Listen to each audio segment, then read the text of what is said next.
Hi friends, இன்றைக்கி நம்ம வீட்டில் என்ன லஞ்சுன்னு பார்க்கலாம். நம்ம அம்மா வீட்டில் தான் இருக்கோம். அதனால் அம்மா என்ன சமைச்சிருக்காங்கன்னு பார்க்கலாம். சூடான ஒயிட் ரைஸ் வச்சுட்டு அப்புறம் என்ன பண்ணாங்கன்னா, இன்றைக்கி முருங்கைக்காய் வாழைக்காய் போட்டு காரக்குழம்பு வச்சுருக்காங்க. யாருக்கெல்லாம் இது ரொம்ப பிடிக்கும், சூப்பராக இருக்கும். முருங்கைக்காய் வாழைக்காய் போட்டு வச்சா அதுலேயும் அம்மா வச்சாங்கன்னா இன்னும் டேஸ்ட்டாகவே இருக்கும். யாருக்கெல்லாம் அம்மா சமையல் பிடிக்கும். நாமெல்லாம் என்ன தான் சமைச்சி வகை வகையாக சாப்பிட்டாலும் அம்மா வைக்கிற சமையலுக்கு ஈடு ஆகாது என்றைக்குமே. யாருக்கெல்லாம் அம்மா பிடிக்கும், அம்மா சமைக்கிற சமையல் பிடிக்கும்ன்ட்டு லைக் பண்ணுங்கள், கமெண்டில் சொல்லுங்கள். அப்புறம் பார்த்திங்கன்னா ரசம் வச்சுருக்காங்க. ரசம்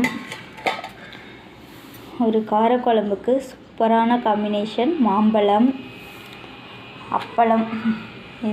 இது ரெண்டுமே காரக்குழம்புக்கு சூப்பராக இருக்கும். இதுதான் இன்றைக்கி நம்ம வீட்டில் லன்ச்சு. இந்த வீடியோ உங்களுக்கு பிடிச்சிருந்தா லைக் பண்ணுங்கள், ஷேர் பண்ணுங்கள், கமெண்ட் பண்ணுங்கள். மறக்காமல் சப்ஸ்கிரைப் பண்ணிவிட்டு பாருங்கள். இன்னை வரைக்கும் சப்ஸ்கிரைப் பண்ண எல்லாருக்குமே ரொம்ப தேங்க்ஸ். தேங்க்யூ.